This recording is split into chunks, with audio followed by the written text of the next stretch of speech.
부동산을 안 다룰 수가 없죠. 그래서 이제 부동산을 좀 짚어야 될 것 같아가지고 나왔는데, 이 부동산 문제는요, 민주당 정권 하게 되면 이게 트라우마가 있잖아요, 사실은요. 민주당 정권이 이꼭 넘어야 할 산입니다. 넘어야 할 산이에요. 그 이유가 있습니다. 이유가 있고요. 이거를 넘지 못하다 보니까는 결국은 계속해서 정권을 뺏기는 데 하나의 결정적인 하나의 요인 중에 하나로 작용을 해왔던 것입니다. 그리고 부동산은 우리 사회 경제의 주요 이슈들이 다 그렇듯이요. 한국 경제랑 민생 문제하고 밀접하게 관련되어 있습니다. 동전의 앞뒷면입니다. 앞뒷면이기 때문에 이것을 피하지, 이 문제를 부동산 문제 해결을 하지 못하면요, 민생 문제 해결 안 되집니다. 그래서 제가 부동산과 민생의 공진화를 말씀을 그동안 쭉 드려봤던 것이고요. 그동안 한국 경제와 관련돼 가지고 얘기할 때 가계 소비, 그다음에 가계 부채, 부동산 이 문제를 계속 얘기해 왔었잖아요. 최병은 TV를 들으신 분들은 아마 귀가 따갑게 아마 들은 얘기일 겁니다. 반복적으로 제가 얘기를 했기 때문에요. 그런 점에서 이 민생 문제랑 한국 경제의 문제를 해결하려면요, 부동산은 반드시 넘어야 될 산이에요. 산이기 때문에 오늘 이 문제를 좀 약간 짚고 넘어가도록 하겠습니다. 먼저 대한민국 사회는 우리가 한마디로 얘기하면 부동산 중독에 빠져 있죠. 뭐 이렇게 얘기해도 과언은 아니잖아요. 사실 그러니까 가게든 기업이든 정부든 부동산 중독에 빠져 있잖아요. 우리가 부동산 카르텔, 부동산 공화국 이런 표현들이 우리가 해제되는 이유도 바로 거기에 있죠. 요걸 잠깐 이제 원인과 결과들을 상징하는 몇 가지 지표를 잠깐 좀 우리가 말씀을 드리고 그동안 얘기했던 것들에서 소개된 지표들이긴 하지만은 그리고 이제 좀 얘기를 드리도록 하겠습니다. 먼저 우리 경제에서 가장 취약한 부분이라고 한다면요. 제가 늘 이제 그런 말씀 드리잖아요. 경제랑 사회는 다 생태계 개념으로 이해를 접근을 해야 된다 하잖아요. 가장 취약한 부분이 생태계에서 가장 중요한 부분입니다. 제가 이제 먹이사슬 체계를 얘기를 하잖아요. 우리가 피라미드 구조로 흔히 우리가 그림으로 표현하는 먹이사슬 체계를 얘기할 때 가장 밑에 있는 게 이제 가장 이제 그 이 힘이 없는 생명체들이잖아요. 그러니까 뭐 자연 세계에 본다면 녹색 식물, 바다 같은 경우도 보게 되면은 우리가 뭐 산호라든가 플랭크톤 같은 경우들이 그런 경우에 해당되잖아요. 그러면 인간 사회 경제에서도 가장 취약한 부분, 경제적으로 사회 경제적으로 가장 취약한 부분, 대한민국에서 가장 취약한 부분은 어디겠습니까? 뭐 소득을 가지고 얘기할 수밖에 없어요. 그럼 자영업자하고 그다음에 이제 급여 생활자 중에서는 이제 임시 일용직이 가장 이제 그러니까 우리가 맨 아래층에 있는 이 계층들이잖아요. 소득 계층들이잖아요. 한번 이걸 봐보세요. 우리나라가 이제 그러니까 92년도부터 이제 성장률이 떨어지기 시작합니다. 그 전에 91년도까지 그러니까 우리가 두 자릿수 성장하다 떨어지기 시작을 해요. 그러니까 소위 이제 외환위기 이전부터 해가지고 지난 이제 우리가 이 기간 동안에 최근 작년까지 기간 동안을 주로 나눴는데 이번에는 약간 좀 다르게 외환위기 이후부터 해서 2011년도는 제가 이제 어떤 지표를 많이 사용을 했습니까? 금융위기 이후에 우리나라 수출의 분기점을 맺은 해가 2011년도입니다. 2011년도요. 제가 이제 그랬잖아요. 우리나라 주력 산업에 반도체 착시 효과를 좀 걷어내고 보게 되면은 2011년도보다도 그러니 2011년도에 수출 수준이 회복이 안 되어지고 있다 이런 얘기 많이 했잖아요. 우리나라 주력 제조업 산업들을 보게 되면요. 2011년도가 수출에 있어서 가장 이제 우리가 분기점입니다. 그렇다면 이제 2011년을 이제 잡은 거고요. 그 이유는 제가 이제 말씀을 드렸죠. 소위 말해서 이제 이 금융위기 전에는 교역 증가율, 소위 말해서 세계 무역 증가율이 성장률을 앞섰던 시기입니다. 소위 이제 세계화의 시기였었죠. 세계화에 우리가 호황을 누렸던 시기였었잖아요. 근데 그 이후에는 그러니까 우리가 세계 교역 증가율이 성장률보다도 떨어지는 그러한 시기이기도 합니다. 거기에 이제 두 가지 중요한 이유를 말씀을 드렸죠. 하나는 뭐냐면 미국이 소위 말해서 가계부채에 의한 그 성장, 그러니까 그게 이제 서브프라임 모기지 사태로 그 붕괴가 됐고 그 이후에 이제 소위 말해서 강제로 구조조정되면서 강제로 구조조정됐습니다. 금융위기 이후에. 그러면서 이제 미국의 소비가 이제 급감하게 되고 미국의 수입 증가율이 급감을 하게 되죠. 그러다 보니까 세계 이제 그러니까 우리가 소위 그 무역에 굉장히 부정적으로 작용할 수밖에 없죠. 두 번째는 뭐냐면 중국이 그러니까 소위 말해 자립화 전략을 이제 본격적으로 추진하게 되죠. 소위 후진타오 시기에부터 이제 소위 내수 중심으로 간다고 하면서요. 그래서 이제 2011년을 분기점을 잡은 거고요. 그 다음에 이제 우리가 팬데믹 직전 2019년도까지 기간하고 그 다음에 팬데믹 이후 기간으로 이렇게 나누는 겁니다. 이 시기를 나누는 이유가 이제 그런 이유이고요. 그 성장률을 봐보세요. 성장률을 보게 되면 쭉쭉쭉 다 떨어지잖아요. 성장률이 떨어졌던 시기인데 여기서는 일단 보게 되면 임금 노동자주, 우리가 커다랗게 서민을 얘기한다면은 급여 생활자, 소위 월급쟁이들이죠. 월급쟁이들하고 그 다음에 이제 자영업자들을 우리가 나눌 수가 있는 거잖아요. 일반 국민들 한다면 이 두 가지 범주에서 제외되는 분들이 없잖아요. 월급쟁이들 같은 경우들은 외환위기 이전에 평균 한 6.3%로 연평균 증가하다가 급여가요 증가하다가 그다음에 이제 그 이후에는 그러니까 1%로 한 20년간 1%대로 계속 진행이 됩니다. 그러다가 이제 팬데믹 이후에는 그러니까 0.5% 정도뿐이 이제 그러니까 우리가 증가가 사실상 그러니까 거의 지금 최근에는 윤석열 정권 속에서 멈췄다고 제가 얘기를 했잖아요. 지난번에는 2021년부터 2024년을 보게 되면 멈춥니다. 자영업자 같은 경우는 더 끔찍하죠. 외환위기 이후부터 그러니까 사실상 마이너스로 이제 돌아서게 됩니다. 자영업자의 소득 증가율이요. 그러니까 이걸 보게 되면은 외환위기 이후에 그러니까 우리나라의 서민들이 실제적으로 얼마나 힘들었는가를 사실 보여주고 있는 거예요. 네? 보여주고 있는 겁니다. 이 부분을 우리가 정면으로 정치권들은 받아들여야 돼요. 받아들여야 됩니다. 그 여기에 대한 원인을 제가 그동안 여러 번 얘기했잖아요. 특히 이제 우리가 임시일용직 같은 경우, 급여 생활자 중에서 임시일용직의 임금 수준을 보게 되면은 지금 2019년 수준이에요. 올해 그러니까 1월달부터 7월달까지의 이 임금을 보게 되면 월 평균 이제 그러니까 우리가 임금을 보게 되면 132만 원뿐이 안 됩니다. 132만 원이요. 그러니까 사실 최저임금 수입도 안 되는 거잖아요. 그만큼 뭐냐면 일자리가 부족하다는 거죠. 노동시간이 이제 부족하다는 얘기잖아요. 그러니까요. 그만큼 이제 어렵습니다. 어려워요. 그 결과가 뭐냐? 그 결과가 뭐겠습니까요? 가계소비가 그러니까 우리가 가계소비가 줄어들 수밖에 없죠. 서민들의 소득이 그러니까 이렇게 억압을 받아왔으니까는 외환위기 이후에요. 그래서 실제로 보게 되면 가계소비의 성장 기여도요. 우리가 소위 말해서 그러니까는 뭐 3%다 2% 했을 때 그 중에서 그러니까 몇 퍼센트가 그러니까는 가계소비가 만들어냈는가를 표현하는 것이 성장 기여도입니다. 그래서 퍼센트 포인트라고 제가 표현을 한 거예요.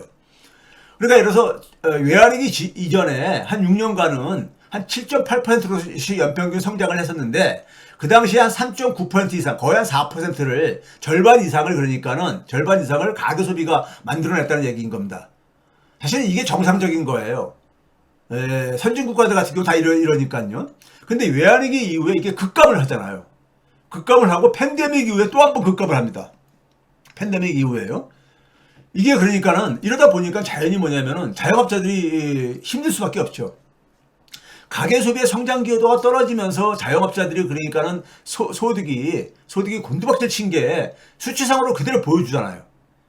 근데 그게 왜 그러냐? 가계소비는 왜 떨어졌느냐? 급여 생활자들의 소득이 떨어졌기 때문인 거예요. 떨어졌기 때문에. 그 결과가 성장률의 급감입니다. 성장률의 급감이에요. 그러면 우리가 성장을 높이고 그 다음에 우리가 서민 경제에 그러니까 우리가 서민 경제를 다시 회복시키려면은 결국은 뭘 해야 되느냐? 급여 생활자들하고 자영업자들, 특히 그러니까 취약한 소득계층들의 소득을 강화시킬 수밖에 없어요. 답이 안 보이잖아요. 그거 이해해요.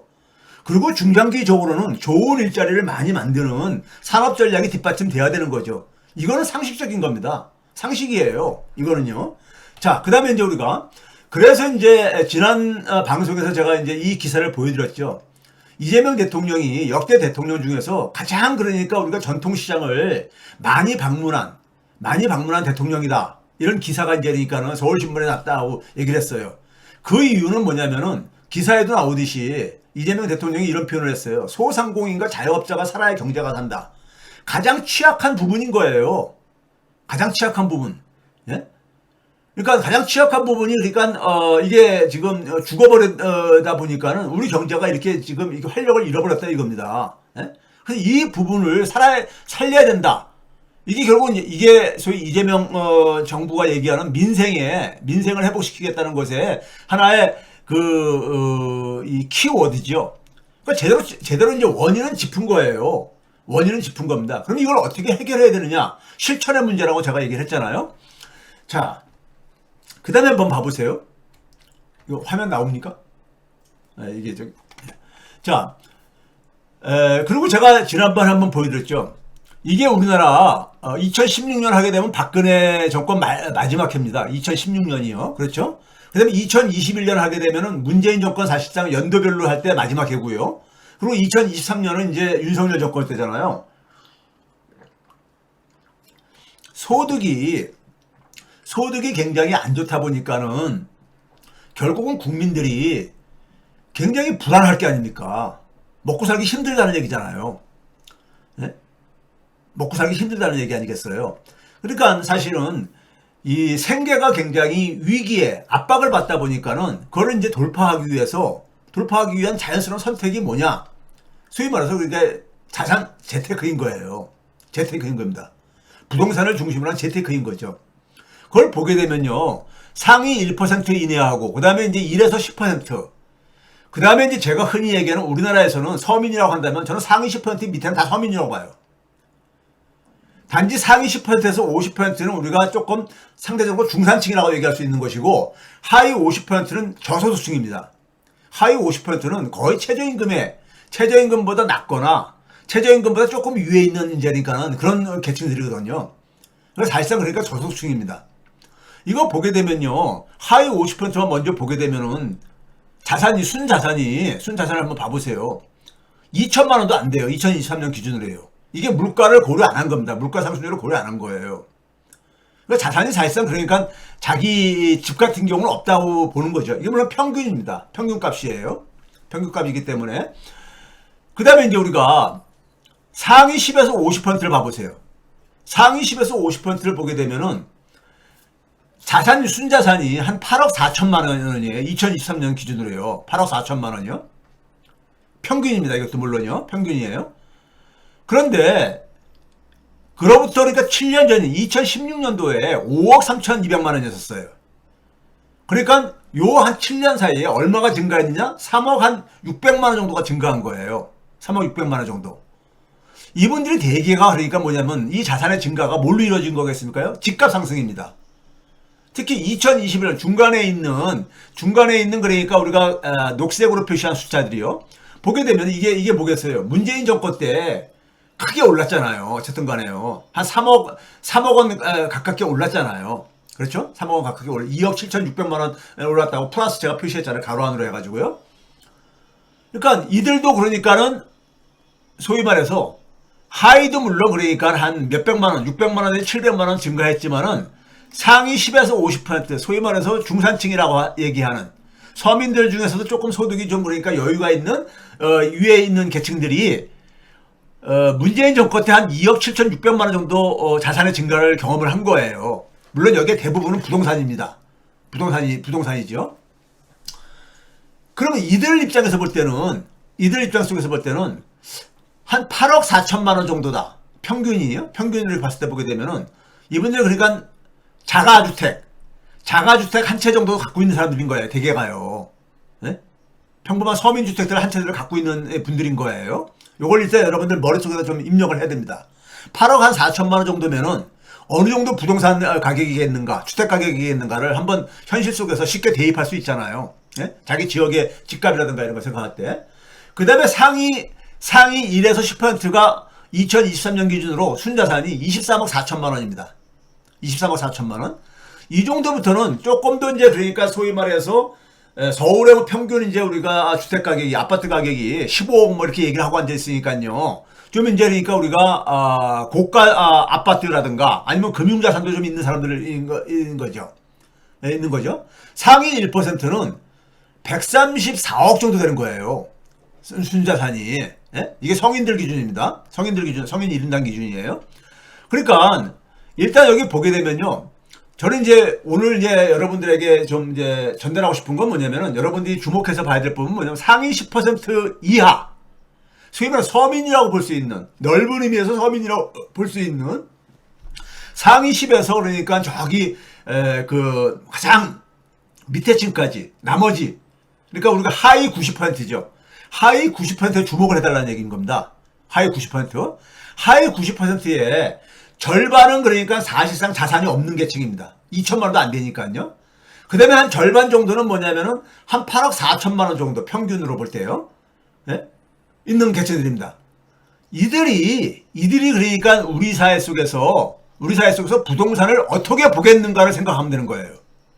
부동산을 어떻게 보겠는가를 보세요. 자, 부동산 가격이 오르게 되면은 하위 50%는 어떻게 됩니까? 피해보는 거죠. 상실감.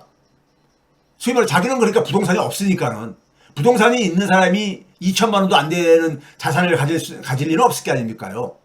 그러니까 부동산 가격이 오르게 되면 하위 50%는 절망감을 가질 수밖에 없어요. 상실성 분노를 가질 수밖에 없습니다. 상실성 분노요. 그렇죠?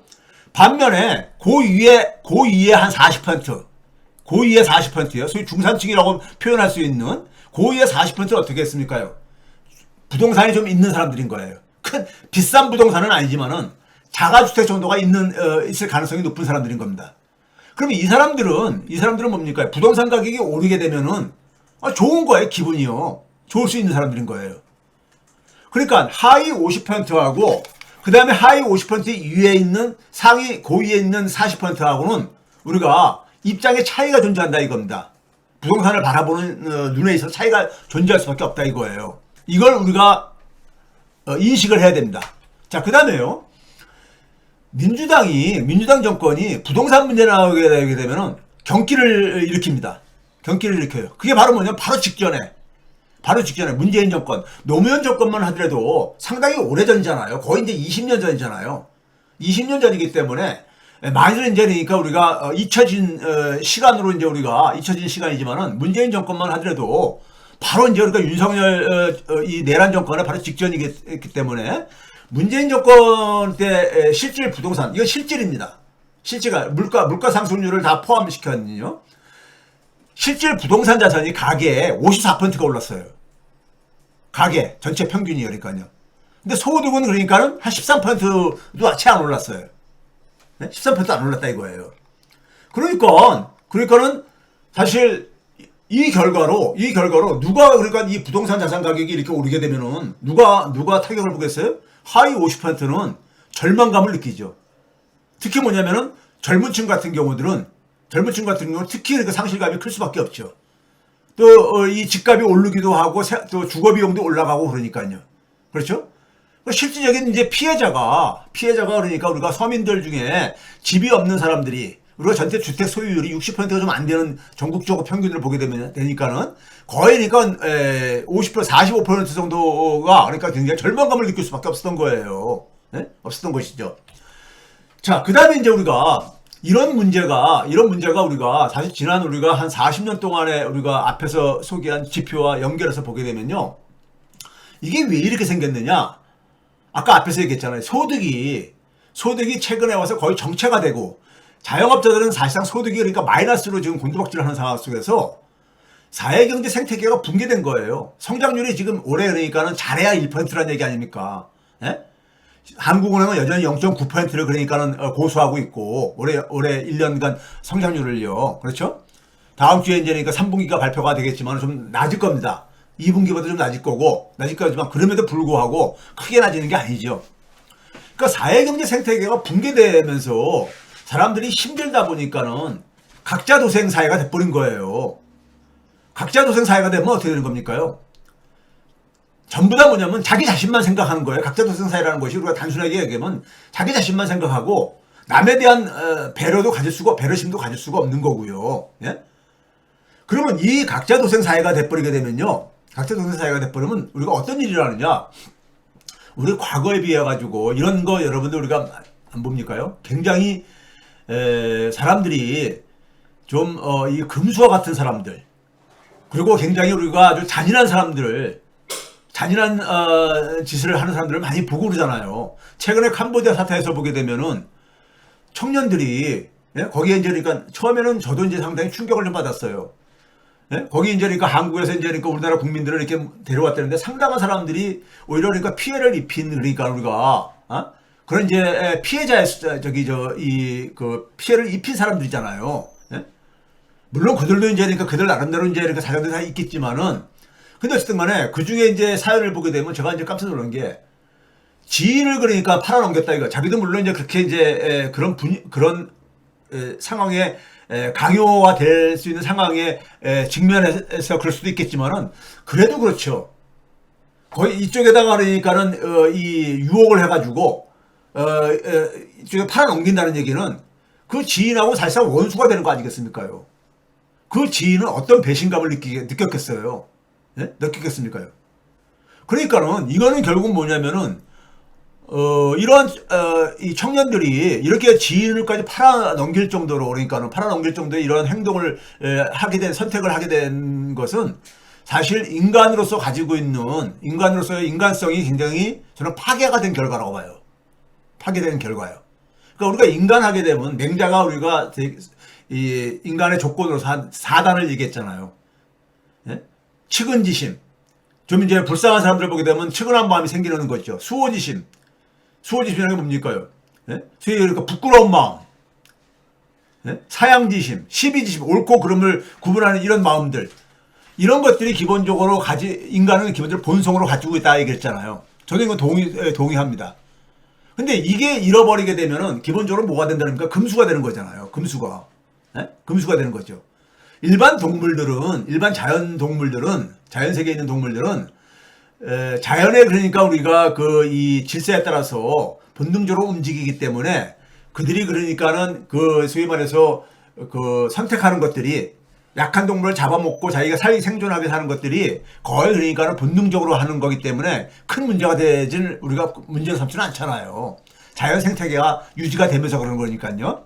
근데 반면에 우리가 인간이 그러니까는 인간성을 잃어버리게 돼버리면은 사실 저는 자연 세계에 있는 자연 동물보다도 더 그러니까는 더 일반 동물 이하로 저는 전락한다고 봅니다. 그래서 이제 금수라는 표현을 하고 그러잖아요. 근데 이게 이제 소위 말해서 우리가 사회적으로 표현하면 인간은 사회적인 동물이니까요. 사회적으로 표현하면 이게 공감 능력이 없어지는 겁니다. 공감 능력이라는 게 뭐예요? 사회 속에서 상대방을 배려하는 마음들이잖아요. 상대방을 그러니까 우리가 배려하는 이런 마음들인 거잖아요. 이게 없어지고 약화되는 겁니다.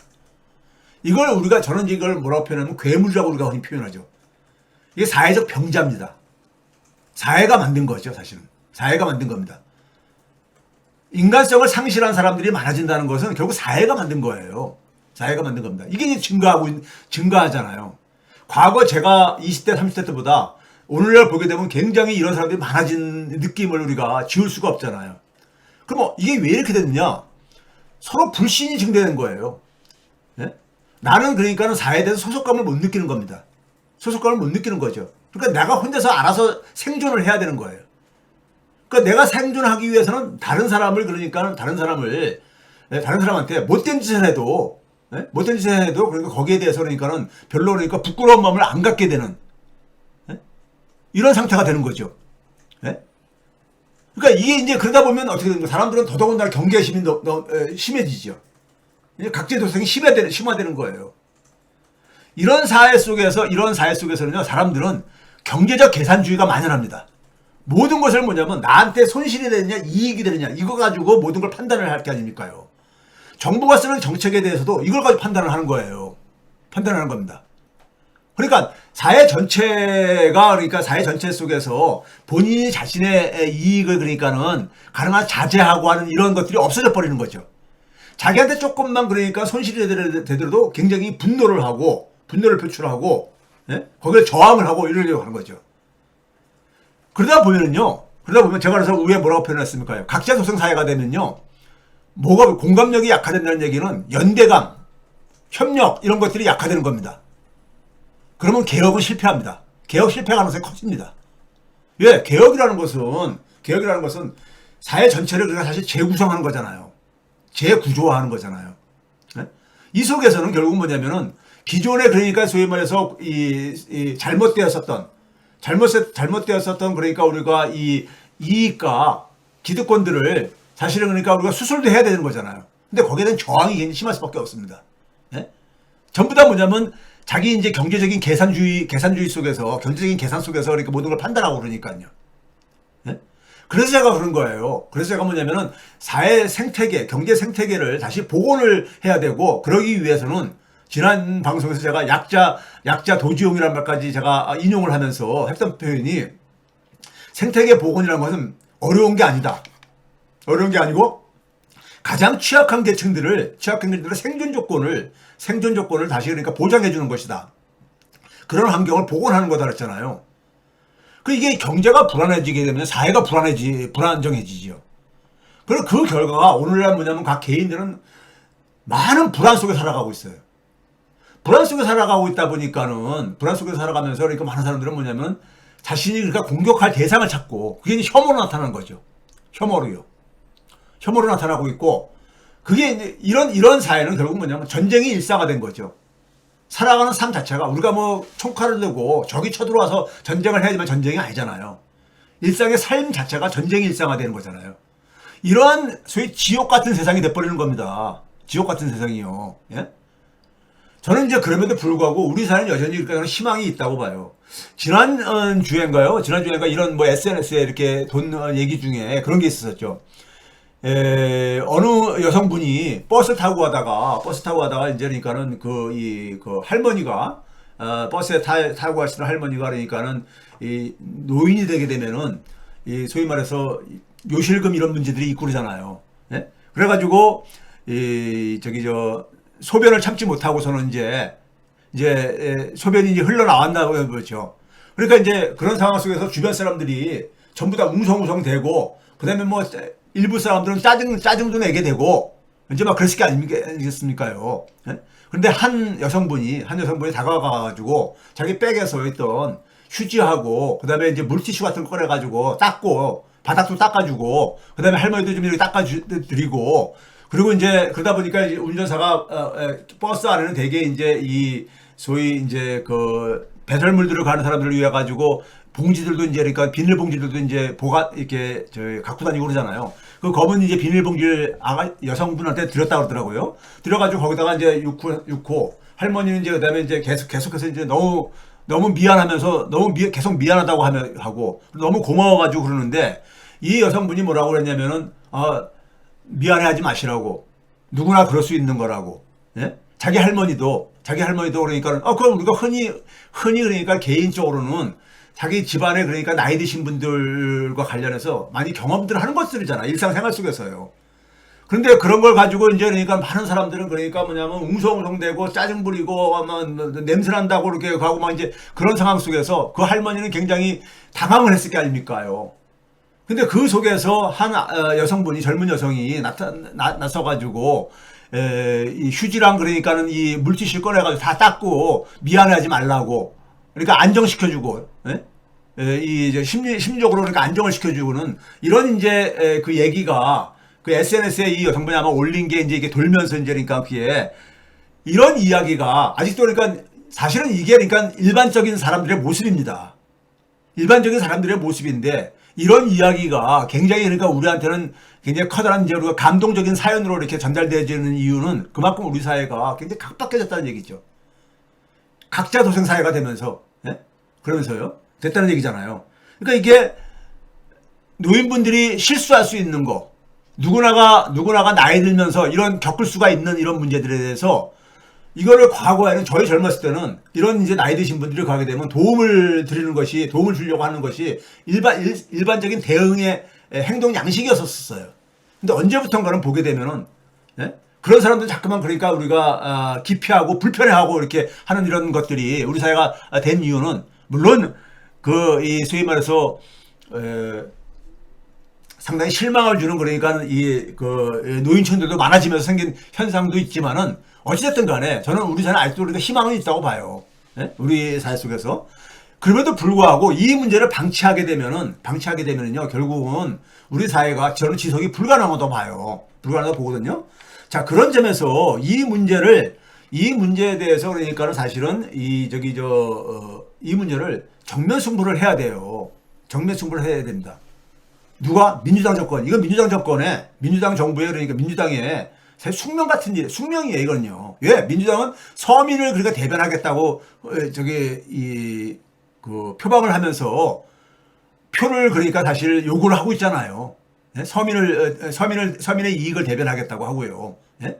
이 문제를 대변할 수 있는 것은 소위 말해서 민주당과 진보적인 진영에 있는, 정치적인 집단들일 게 아니겠습니까요? 그렇죠? 우리가 한사에 그러니까 우리가 정치 지도자를 결정하는 것은 그 나라 사람 수준이 결정한다. 그 나라의 정치 수준이 결정한다. 그 나라의 정치와 민주주의는 그 나라 사람 국민들이 수준이 결정한다 그러잖아요. 민주당의 수준은요. 제가 말씀드리지만 민주당 당원, 민주당 지지층 수준이 결정하는 겁니다. 예? 제가 이제 지금 시간이 많지 않다. 이재명 정권한테 시간이 많지 않다고 하면서 생산적인 조언을 저는 이재명 정권이 반드시 성공을 해야 된다고 봐요. 반드시 성공을 해야 돼요. 예, 성공을 안 하게 되면은 끔찍한 일이 뒤따를 수가 있기 때문에 그렇습니다. 예? 저는 누구보다도 그러니까는 성공을 위해 가지고 계속해서 조언과 비판적인 지지를 할 거예요. 예? 그러니까 민주당이라든가 민주당 정권에 대해서 생산적인 조언이나 비판을 하게 되면은 그걸 불편해하는 사람들이 있어요. 일부 사람들은 그걸 또 갈라치기라는 표현으로 이제 이렇게 하면서 배제하는 사람들도 있고요. 그거는 민주당을 사랑하는 사람들이 아닙니다. 소위 말해서 우리가 과거 역사 속에서 충신과 간신을 나눌 때 충신은 뭡니까요? 충원이라는 것은 쓴소리도 하는 사람들이잖아요. 예? 간신은 그러니까 계속해서 좋은 말만 하는 사람들이고요. 예? 그래서 눈과 귀를 가리는 거 아닙니까? 지도자의 눈과 귀를요. 그러니까 이런 것들을 그러니까 생산적인 조언과 비판을 갈라치기로 이렇게 배제하면요. 그 정권은 사실 희망이 없습니다. 예? 그러면 민주당 정권은 계속해서 반복적인 실패를 반복할 수밖에 없어요. 예? 정치라는 것은요, 기본적으로 정권이라든가 정부가 지지를 받으려면은 결국은 뭡니까요? 정치를 제대로 해야 되는 거고, 정치라는 건 뭘 했었어요? 서민에 대한 공감 능력이 있어야 되는 겁니다. 서민의 문제를 그러니까는 해결할 수 있는 실력을 갖춰야 되는 거예요. 공감 능력과 실력, 이게 두 개가 그러니까 기본적으로, 예? 소위 민주당 정치인들의 기본적인 그러니까 저는 소양이라고 봐요. 예? 그럼 지금 우리가 부동산 문제를 접근했을 때, 오늘 이제 부동산이 주제인데, 적어도 우리가 수도권의 집값, 사실은 수도권만이 아니죠. 집값이 소득 대비해서 너무 높다. 그럼 공감대가 형성되어 있는 거 아닙니까요? 예? 그리고 부동산이라는 게 한국 경제에 커다란 부담으로 작용하고 있다. 이것도 다 공감대가 형성되고 있는 거 아니에요? 저출산의 원인이 되고 있다. 이것도 다 우리 다 공감하는 거 아니에요? 예? 그러면 그다음에 이제 서민들은 사실 세 부담 능력이 사실상 없습니다. 이것도 하나의 전제로 그러니까 우리가 풀어가야 될 하나의 과제인 거예요. 그러니까 집값이 그러니까 너무 높다는 것도 그러니까 우리가 사실인 거고요. 그러면서도 그러니까 우리가 서민들 같은 경우는 추가적인 그러니까 세금 부담할 여력이 없다. 이것도 하나 사실인 거예요. 이거를 우리가 전제로 해가지고 오늘 부동산 문제를 봐야 된다는 겁니다.